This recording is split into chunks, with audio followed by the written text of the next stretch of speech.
حسبنا الله ونعم الوكيل نعم المولى ونعم النصير. أعوذ بالله من الشيطان اللعين الرجيم. بسم الله الرحمن الرحيم. الحمد لله رب العالمين، والصلاة والسلام على أشرف الأنبياء والمرسلين سيدنا ومولانا أبي القاسم المصطفى المحمد وعلى آله الطيبين الطاهرين المعصومين، سيما بقية الله العظم روحي وأرواح العالمين له الفداء. رب اشرح لي صدري ويسر لي أمري واحلل عقدة من لساني يفقه قولي. ما شاء الله.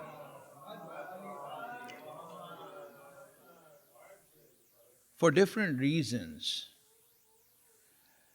we should try to comprehend and recognize the beauty that is in faith and religion,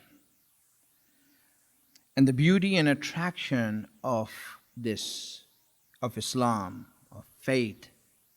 There is a beauty in it, and there's an attraction in it, and we need to find that attraction. We need to find that attraction and be able to enjoy the beauty that exists in it. For various reasons we should do this, which I will go into in the future days that I'm here. And because if a person doesn't do that, if a person doesn't see the beauty of Islam or the beauty of Deen or his Iman or faith, then there's a good chance that he will fall victim to a disease called ujub. Ujub, in English we'll say it's self-righteous pride. It's a disease that is incurable. There is no cure for it. Once you get it, then it just takes you down. And the cause of that is not recognizing the beauty of faith. And today, inshallah, I'm just going to unfold the topic so that you know what we are going to be talking about, the importance of it, the necessity of this topic or this discussion, inshallah, will come in the coming days. And hopefully, we will recognize why this topic is important and why it's necessary. But right now, I'm just unfolding the topic, and these are subjects that we are going to be discussing in the next days that we are here together in this month of Muharram. Before I go into that, just this month of Muharram is itself one of the sweetest blessing that Allah has given us, especially mu'mineen, especially believers. If you look at the beauty, this month, now, Imam Hussein alayhi salam said a salawats. When you look at Imam Hussein, when you look at Muharram, when you look at Ashura, which we all do, tell me, what and how much percentage of Islam can you learn from Imam Hussein? Of all the different aspects of Islam, of all the different things that you have in Islam, how much percentage of that is learned in Karbala? There you go. You don't need to be shy. Say it. Right? 100%. Everything that has to do with Islam is learned in Karbala. And there's a reason behind that. It's because in every other Imam's time, there was a cloud that existed in their time and their inability of people to recognize the truth. I mean, imagine, you cannot have a better leader than Imam Ali, like Amir al-Mu'mineen. But his times were such that 50% of the population voted for Muawiyah. So you're like 50-50 here. So how is it possible that you have a leader like Imam Ali on one hand, and then you have, Muawiyah on the other hand, and you have like people unable to decide between the two, that who is right. It's amazing, isn't it? Even with all the proofs that exist, and even with all the things that Rasulullah said regarding Imam Ali, still people are unaware or unable to decipher the truth. So what does that mean? It means that it was very vague. Only and only out of all the Imams, only in the time of Imam Hussein, and that too in Karbala, and that too in Ashura, that truth became so clear that no one has been able to deny it. And it's like looking at an angle, like a lens, right? To find the perfect vision. And after trying all the lenses, Imam Hussein and Ashura afforded the ummah the clearest lens with a 20/20 vision to see the truth and decipher it from falsehood that no other time had. So when Allah has this 20/20 vision for the ummah, do you think that He's going to teach half of Islam, or is He going to teach all of Islam? Because that's the only time you got to teach. And hence, all of Islam is learned here. Now, it is our weakness that we haven't gone into the lessons of Karbala.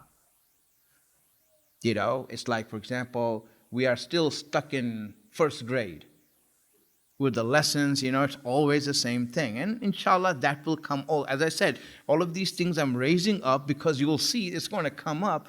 That why is it that we're not going deeper into the different subjects that deal with everything in our life?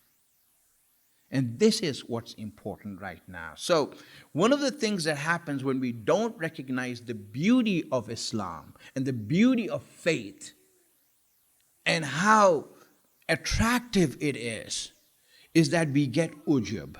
Ujub is a disease that comes to a person who thinks he has done something for Allah. He has done something for Ahlul Bayt. Really, he thinks that, I did all these things. And he feels that he hasn't been compensated for it. When he feels that he is not being compensated for what he has done, then what happens is that now he will feel entitled. He feels that Allah owes him something, that Ahlul Bayt owe him something because I did so much for them. Why does he think like that? Because he never enjoyed his faith. He was never attracted towards his faith. And because of this lack of attraction towards our Iman, he feels entitled. And this leads to ujub, that I deserve something. I deserve Jannat. I deserve Allah's goodwill. I deserve this because I've done so much. Inshallah, we will come to that. Right? And like I said, these are things I'm raising up for you to see what happens when a person does not recognize how beautiful religion is. Salawat ala Muhammad wa ala Muhammad. So this is an individual reason for us to know how beautiful Deen is. Now let me give you a social reason, something that is required because we are living in a social environment. You know, this world that we live in right now is treacherous. It's deceiving. What that means is that what you see is not what it all appears to be. There's something that's not right. Good things look bad and bad things look good. I mean, just look at what's happening, for example, in Gaza, with all these people dying, and like you're like, how can you say? In what aspect can you say that this is correct or this is justified? But you know, we are being told that, hey, listen, this is justified, and in fact, it's necessary.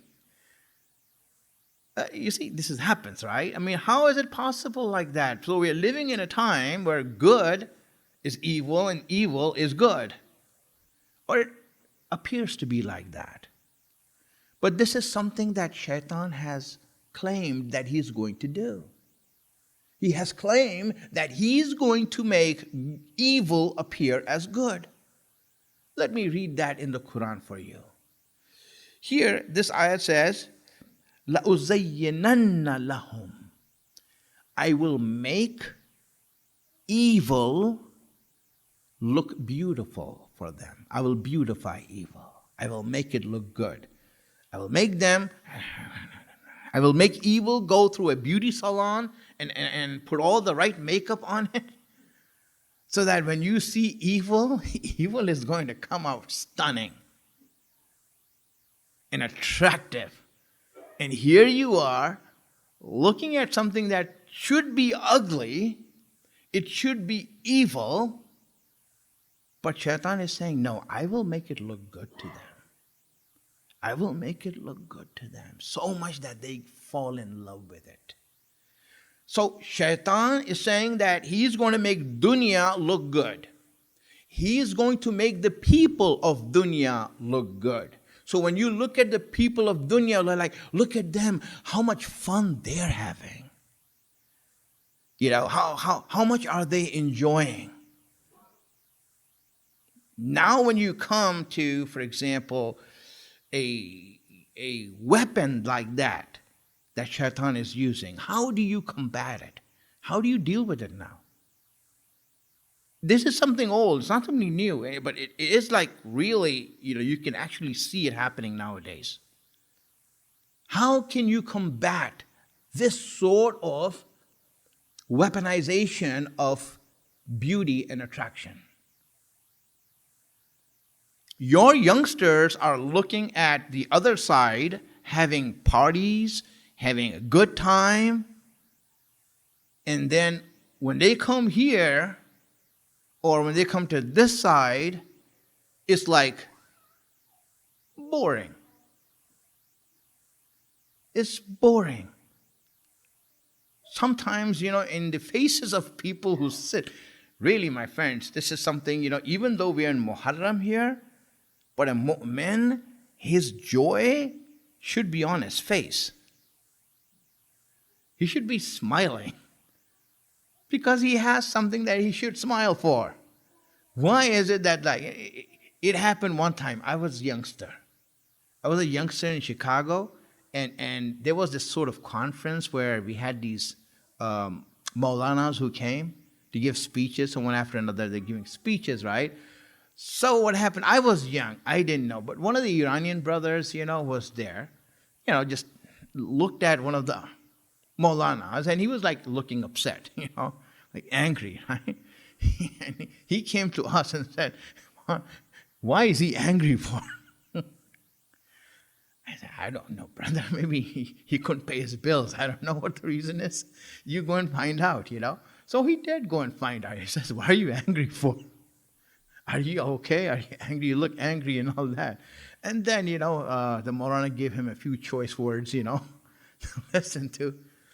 But it does happen when you actually see the people, you see it in their face. Why aren't you happy for? I mean, you have Ahlul Bayt. What else do you want? You know, there should be a smile on our face. SubhanAllah, I don't need anything else. You know, and we are like happy. So this sort of thing Kids look at that. Youngsters look at that. They look at the environment, the vibe, a positive vibe, a happy vibe. Instead of, you come to a gathering where it's so boring, the paint watches them dry, And you're like looking at that and saying, wow, this is wrong. And a lot of times what we do is that instead of combating the beautiful face that shaitan gives of dunya, we deal with it in the wrong way. You can't deal with that weapon with logic and reasoning. If someone who is attracted by dunya and he's attracted by these things that are happening around there, you can't say, that, okay, you know what, here's what you do. Read this 400-page book written by such and such Ayatollah. You think that book is going to be useful to that kid? It's not going to be useful. You can't use logic and reasoning to combat a weapon like beauty and attraction. You have to use the same weapon, which is beauty and attraction. If they are happy, you show them your happiness. And say that this is more joyful, this is more enjoyable. Deen is more enjoyable. Deen is more attractive. And this is a mission we need to all undertake. Really, in Sunday schools, they make a huge mistake when they teach the necessity of religion instead of the beauty of religion. The kid is not going to know the necessity of religion and the need and the requirement of religion. His mind is not reaching. All he knows is that, is he enjoying this or not? And if that's not emphasized, and if you don't show where he's enjoying deen and how attractive religion is, then what happens? You lost that kid in the battle. You already lost him. No matter how much you keep him here through his young age of 12, 13, 14, a time will come when he'll find a way to run away from here. Because you never showed him that beauty. You never showed him that attraction that exists in deen. And this is what needs to be emphasized. Salawat ala Muhammad wa ala Muhammad. Now, my friends, this is a need that we have to really not just know the beauty ourselves and enjoy it, but also to give it to others, to our children, to others. This is a need that we have. We're in Muharram, and inshallah, these 10 days we are going to do the azadari of Imam Hussein, and we are going to mourn for him, and rightly so. Now tell me, why do we do azadari? It has to be more than, this was given by our ancestors. It has to be more than that, doesn't it? See, why do we give and do azadari? Look at that. See for yourself. Imam Hussein is gharib. Now, gharib, it's not the Urdu meaning of gharib, which means poor. Gharib is the Arabic meaning of gharib, which means that when someone goes to a foreign land and is a foreigner somewhere where he doesn't know the people, doesn't speak the language, you feel lonely, you feel alone, that, man, I'm here and I don't know anyone here. Where no one knows you and you don't know them. This is called gharib. That I'm gharib here. No one knows me here. He is like anonymous. No one knows him. No one knows his name. He doesn't know anyone. You see, that's gharib. So when we say Imam Hussein is gharib, it means that no one knows him. People don't know him. Now, when we hear that, are we, for example, okay with that and say that, alhamdulillah, no one knows Imam Hussein. We can have him all for ourselves now. Ask yourself, is that what you're thinking? when you hear that he's gharib? When you hear that no one knows him? Or are we upset that no one knows him? Are we upset that, that no one knows him? They should know him. Is that in your heart? Tell me what's in your heart. Look at yourself. You don't need to answer. Look at yourself as a mu'min, as a Shia, someone who cries for Imam Hussein and remembers him. What do you feel? What do you feel? Is he okay with that? Are you okay with him being gharib? Are you okay with him being not known? La ilaha illallah. Let me read Dua Nutbah for you. A sentence in Dua Nutbah. Dua Nutbah should show a mu'min's feeling, innate feeling. Should show that, right? It says, Azizun alayya an abkiyaka wa yaghzalaka al-wara. It says, it's hard for me. It hurts me that I cry for you, but no one knows you. I mean, you not being known is killing me.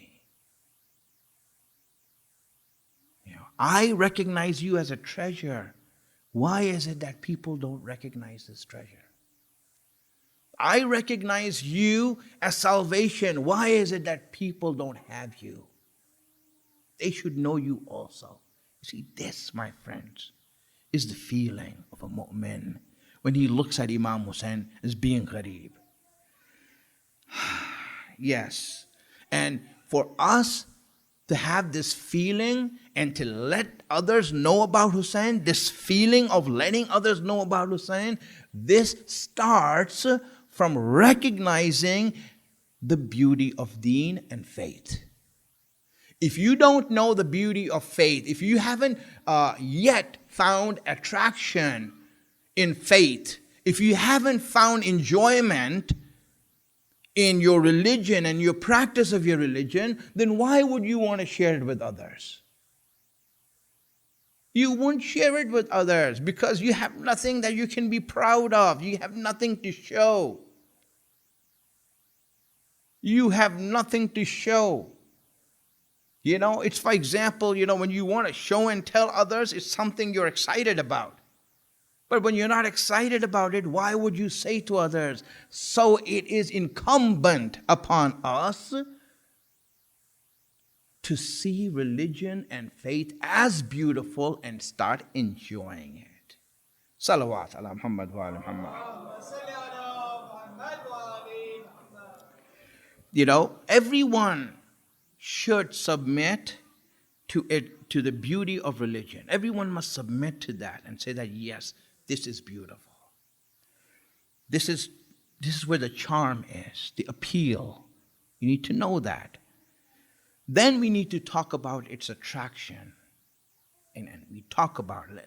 Let it be known. Religion has the ability to win hearts.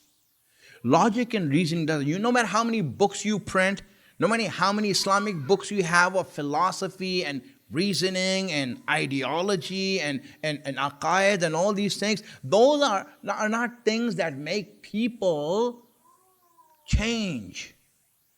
Those are not the things that people will look at and say that, yes, I want to be a part of that.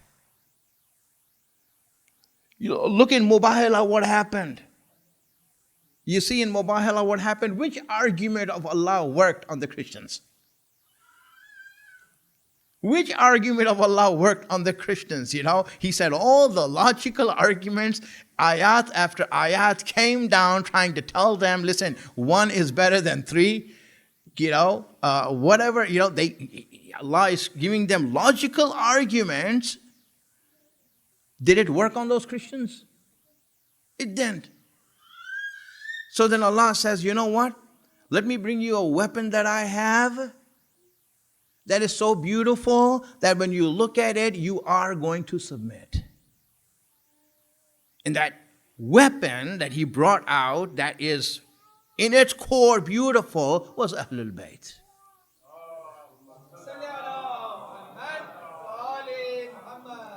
He brought out this weapon that is so beautiful that when they looked at it, they said, all right, you know what? We submit.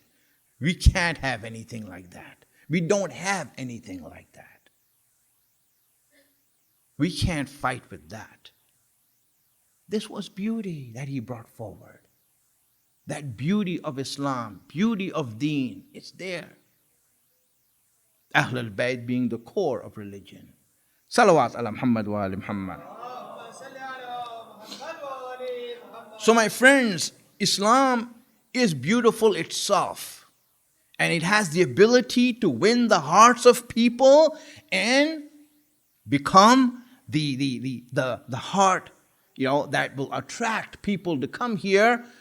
And this Islam is hidden behind closed doors that are locked by us. Yes, it's there. But where is Islam? Where is that beauty? It's hidden behind closed Islamic center doors that is locked by us, and we have locked it. And unable to share it with anyone else. Yes, that's where we are. There's one brother was a Sunni, became Shia, young. So he used to bring his parents to the Islamic centers. Yeah, you don't need to know where. But the Islamic centers that time, our Shia centers at that time were all in warehouses. So the parents are like, why are these Shia centers always like in warehouses and cellars and basements? What are you trying to hide? And this is, unfortunately, our idea that we try to hide the beauty that we have and lock it up. Really, that's the case. Let me give you an example, There was this one president of an Islamic center, and he invited me for dinner. He said, Maulana, I want you to come for dinner. I have a great idea. I said, all right, sure, And so I went there for dinner. And at the dinner table, while we're having the appetizers, he said, Maulana, the idea that I have is that I want to make a film, a movie, about how beautiful Islam is.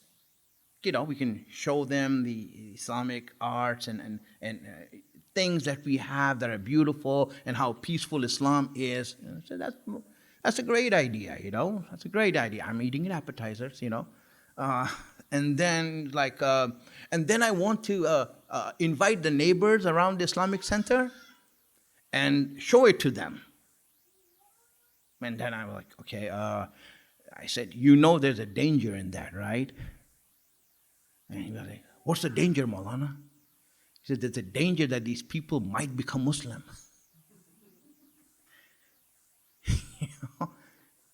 And they'll be all over your community, all over your center. Do you want that? He said, no, we don't want them to become Muslim. We just want them to know how good we are. We just want them to know how good we are. He said, so what do you think, Maulana? He said, brother, pass me the biryani. Let's enjoy the dinner. Come on, man, don't waste my time on this. The fact is that, listen, when you show the beauty of Islam, people are going to come. You think they're going to come? They will come. How ready are you? You see, obviously, there's that fear, and that is where we need to come to.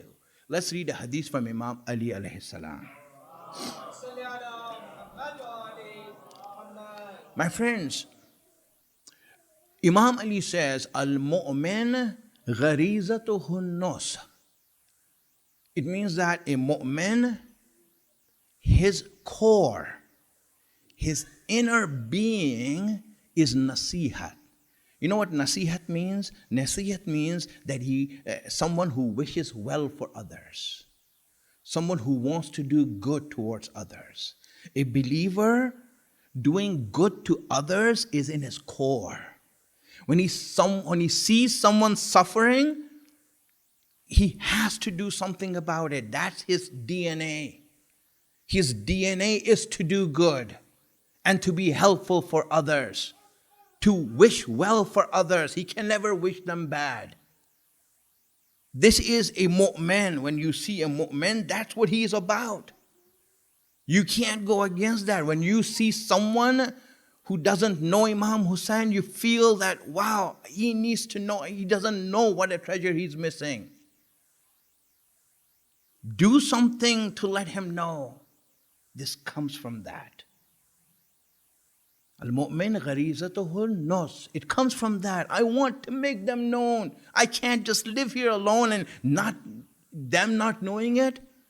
I need to do something to announce to the world that this is Hussein. I need to do something for that. This comes from his faith. Recognizing the beauty of his faith. Being attracted by the faith and enjoying it. That's where it comes from. Salawat ala Muhammad wa ala Muhammad.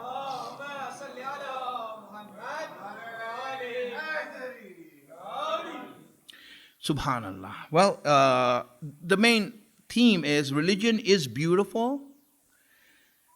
And for a person who's a mu'min, he recognizes it as beautiful. Now let me read the ayat for you, which inshallah is very clear and obvious. And it will roll the subject out and make it clear for all of you. Because the discussions we'll be having will be under this. Send us salawats.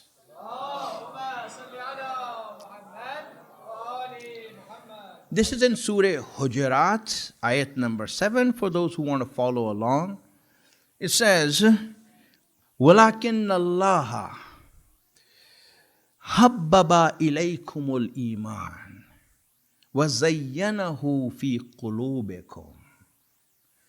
Allah is the one who has made Iman attractive to believers. To you, meaning believers, Allah has made Iman attractive for you. وَزَيَّنَهُ فِي قُلُوبِكُمْ. And He has beautified it in your hearts. A mu'min's heart sees the beauty of Islam, beauty of deen. He is attracted by that. He's attracted by that. When you look at deen, everything in deen, you're like excited about it. It's not a burden that, you know what, I just need to do my prayers, man, and get it. No, it's like, I want to do my prayers. You go for it. Anything in deen, it's attractive for you. And the problem is, if it's not attractive for you, then you have to question whether you have Iman or not. And hence, recognizing the beauty of Islam is the gauge for faith. How do you know you have Iman? That you find it exciting. How do you know that you have Iman? You find it enjoyable. I enjoy it. That is the gauge of faith. And inshallah, as I said, I'm unfolding the subject. All of these things I'm talking about today, I will go into detail in these upcoming days. I'll go into detail in that. But this is the idea. Gauging faith. And the opposite is also true. What is the opposite? He said the opposite is that وَكَرَّهَا إِلَيْكُمُ الْكُفْرُ وَالْفُسُوقُ وَالْإِسْيَانُ. And He has made ugly, detestable, hideous kufr, fusuq and isyan. Kufr means disbelief in Allah, meaning negating Him, ridiculing Allah, making fun of Him. Anything that has to do with Allah. Making fun of that, negating that, not believing in that. He has made kufr hateful for a mu'min. A mu'min should hate kufr. He should hate fusuq. Fisk and fusuq are sins that are done publicly. Public sins you do in public, you know. You're doing haram, but you're doing it in front of people without any shame. So this is called fisk. Isyan means guna, something that you do inside your house and this and that. In level of importance, all three are there. Kufr is number one in hatred, fisk and fusuk is number two, and isyan is number three. And all of these three hatreds should be existing in your heart if you have faith. If you have faith, you have to hate kufr. Sometimes we get it wrong. People get it wrong, For example, I heard this, and you might have heard this also in your relatives and people, this and that. You always have certain clowns in the family, always there, to say the most ridiculous things, and, obviously, they make themselves look bad by saying it. For example, you'll be like, you might hear people who will be offended at the bad akhlaq of others. They find it very offensive. When someone is rude, how rude he is, how impolite, and this person is has such bad akhlaq, So, but if your akhlaq is good, then everything else is good. As long as your akhlaq is good, you're a decent person, talking nicely and everything, then you're like, wow, this is a good person. And you might have heard this, that, yes, he doesn't believe in Allah or anything like that, but he's a good man. Really? Yes, because his akhlaq is good. So because his akhlaq is good, but he doesn't believe in Allah, he's good in your eyes. And the opposite also, someone, for example, is a mu'min, but let's say his akhlaq is a little bit rough. He's bad akhlaq, look at him, this and that, don't invite him home, He's a bad person. Why is he a bad person? Because his akhlaq is bad. You see, my friends, this is the height of a selfish person. Selfish. Because bad akhlaq is offensive for you, so you don't like it. Kufr is offensive for Allah, but you don't care. Just like bad akhlaq is offensive for you, kufr is offensive for Allah. Allah hates it. He's insulted by it. But a person is okay with that. This is the height of selfishness. An extreme narcissist, who just thinks about himself. If he thought about Allah, he would be like, no, Allah, I'm upset at what offends you, what insults you. Allah says kufr, hate kufr. Anything that's negating me, someone who's ridiculing me. You see, you have a lot of jokes about religion and about God. You don't laugh at it. You should detest it. Detest that. This is Iman. Otherwise, if you don't detest it, then where's your Iman? Where's your Iman in Allah? Someone says bad to Rasulullah, and you're like, okay with that? How can you be okay with that? Where's your Iman? Where is your faith? Really, if you have faith, then Allah says that this love of Iman, this enjoyment of Iman should exist in you, and this hatred for kufr and fusuk and isyan should exist for you. But as I said, I'm just introducing the subject. We'll go in details about it. Now, obviously, this doesn't mean that if you meet a kafir, you're like, yo, kafir, and throw him down, No, that's not what it means. Really, when you see someone who's doing kufr, really, a heart of a moment should burn for him. Wow, look at this person hurting himself. Now, obviously, in the West, this whole idea of kafir is projected in such a way that it's wrong, and we know that it's wrong, but sometimes not understand it correctly, but it's wrong that they will project it as something that we have that is hateful for us, that we do. For example, one time in a debate with Christians, they would always bring up these things that they get from think tanks. There's think tanks that they have, and they'll come up with questions that will catch them on this question, So, they came with this ayat in the Quran which says that the kuffar, wherever you find them, even if they're hiding under the rocks, take them out of there and cut off their necks. this is like violent. How do you explain this violence in the Quran? And I was like looking at them. All right, man, guys. And then so I said, listen, man.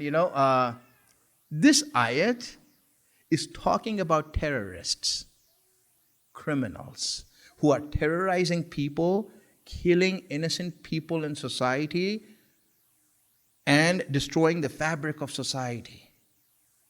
It's talking about them, and that you should go after those criminals to create justice in society. Every nation in the world will agree with that, and they do. Now, at that time, there's this big war on terrorism thing. I said, hey, look, war on terrorism, why are you fighting terrorists for? Because they are destroying the fabric of society, right? That's why. So this ayat is talking about that. It's not talking about kuffar. For kuffar, Allah has revealed a whole chapter in the Quran. Ya ayyuhal kafirun. What does it say? You don't bother us, we don't bother you. You have your religion, we have our... That is the principle of dealing with kuffar. So where is the hatred? So when we see kuffar, when we see people doing kufr, it should be like sad. We should feel sad for the person. Man, you're hurting yourself. You don't know how much you're hurting yourself. If you see a guy taking like a gasoline and pouring it all himself, and you're walking by him, you said, so, what are you doing, man? I'm pouring gasoline on myself. I'm going to burn myself. So what are you going to say? All right, good luck with that, Are you going to walk away? Are you going to be like, what the heck is wrong with you, man? Don't do that to yourself. You see, you feel the pain, right, in yourself when you hear that or you see that. You feel the pain. This pain, really, a mu'min has this pain for others. If they're kuffar, we have pain for that. And we want to do something to change that. We want to stop him from throwing gasoline on himself and trying to burn himself. We won't do that. But this is how it happens, my friends. That's it. I think it's enough for today.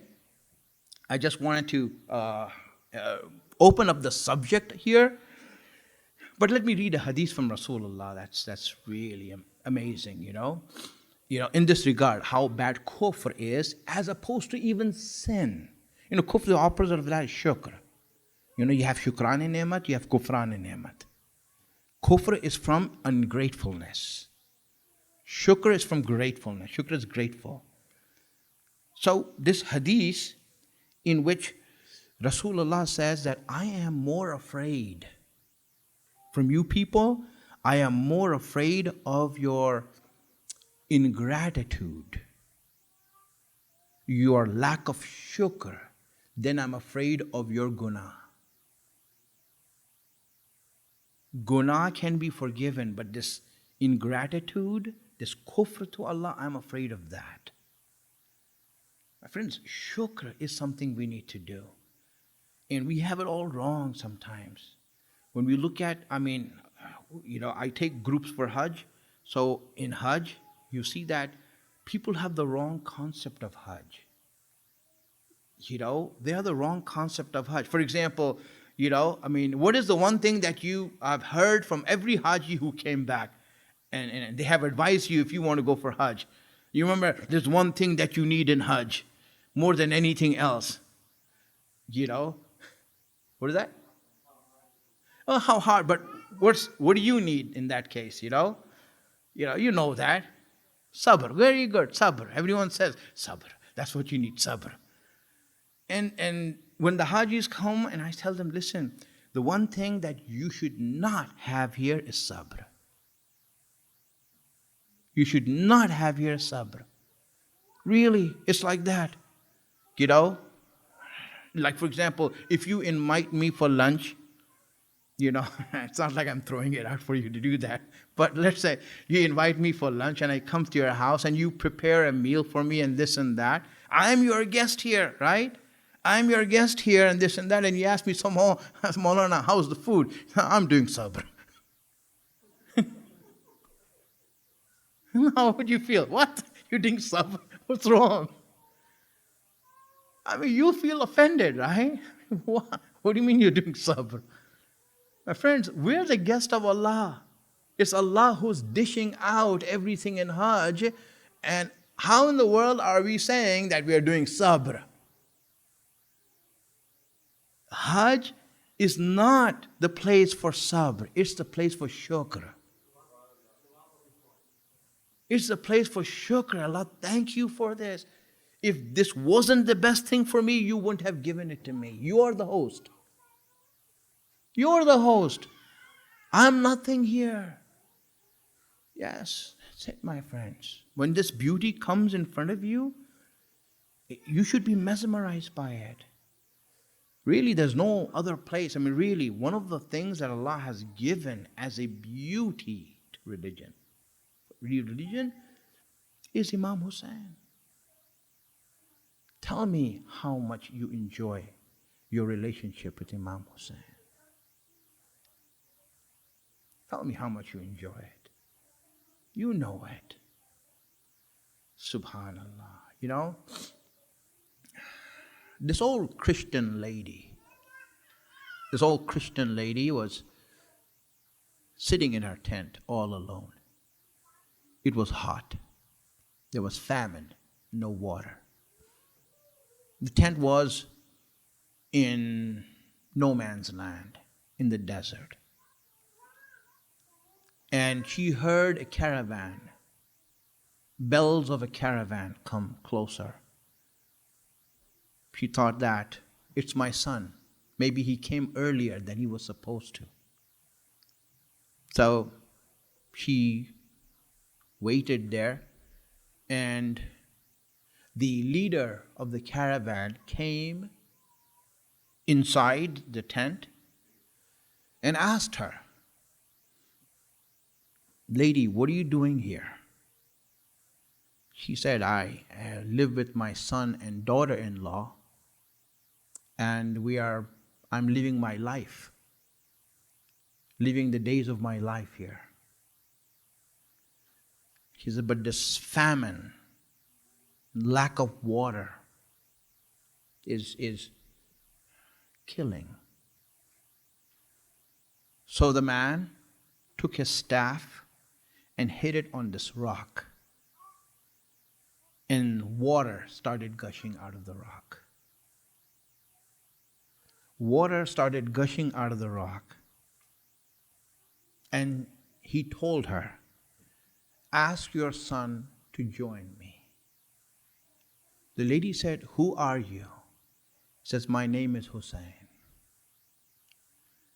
And he left. The caravan went ahead. Her son came back to the caravan, to the tent, and the mother told him what had happened. He looked at the water gushing from the rock. He says, only someone like Jesus could do this. I need to find out who this person is. And she said, he asked me to tell you to join him. He says, then we should go. And he took them, and he caught up to the caravan. He caught up to the caravan, and he went to meet the leader of the caravan. He came there, bowed down before him. He bowed down before him. Said, sir, I saw what you did there, by our tent, by our house.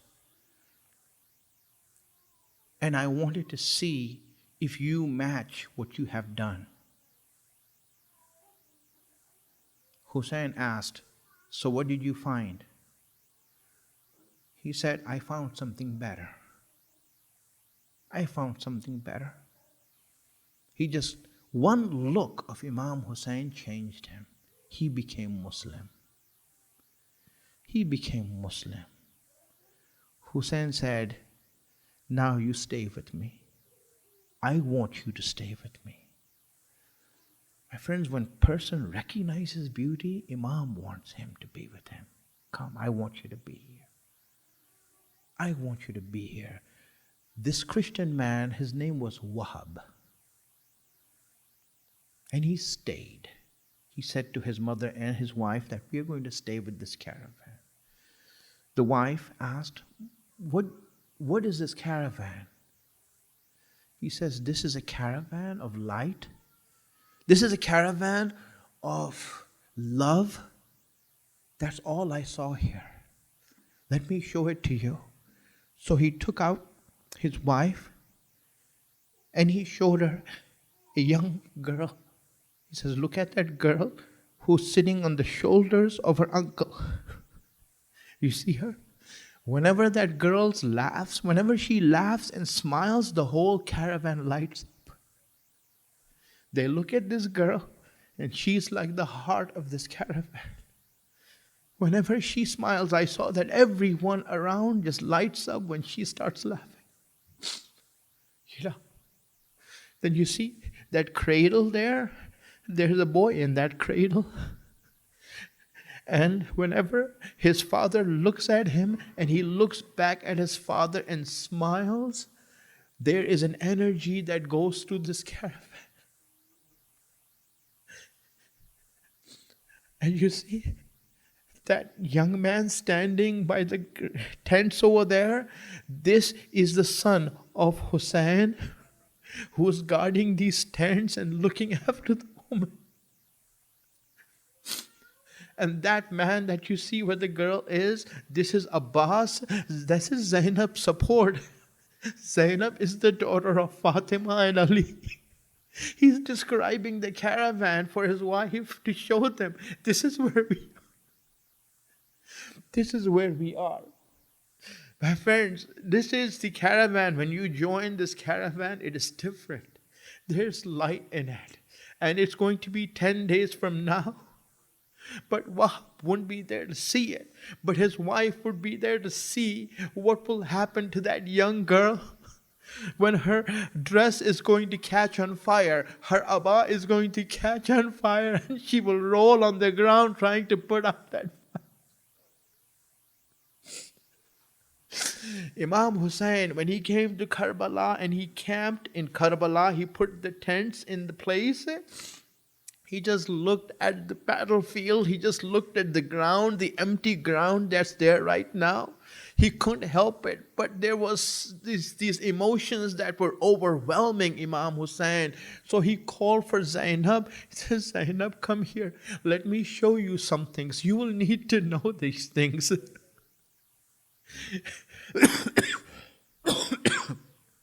He brought Zainab to a place where he said, this is the place where my son Ali Akbar will be torn to pieces. Zainab, look carefully at this place. He will be torn to pieces at this place. Zainab, come here and I'll show you this place. So he went there to show different places that were there. Zainab looked at each and every place. He let her calmly find out, let this place be. Everyone saw Zainab and Hussein walking around the battlefield. But there came a point where he said, Zainab, I want to show you another place, but let's go away from Rabab. Rabab doesn't need to know this. Rabab doesn't need to know this. He said, what is that place? He came behind the tents. He says, this is the place where Ali Asghar will be found.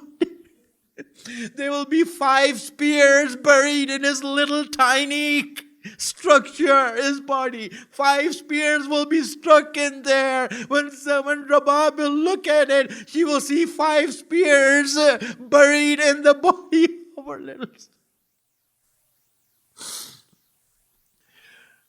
سيعلم الذين ظلموا أي منقلب ينقلبون يا محمود بحق محمد يا الله بحق علي يا فاطر السماوات بحق فاطمة يا محسن بحق حسن يا قديم الإحسان بحق حسين. Allah give us the tawfiq to be on the right path, the wisdom to understand His guidance, hasten the reappearance of our Imam, make us His helper when He comes. وآخر الدعوانا أن الحمد لله رب العالمين. ماتم حسين. اللهم صل على محمد وآل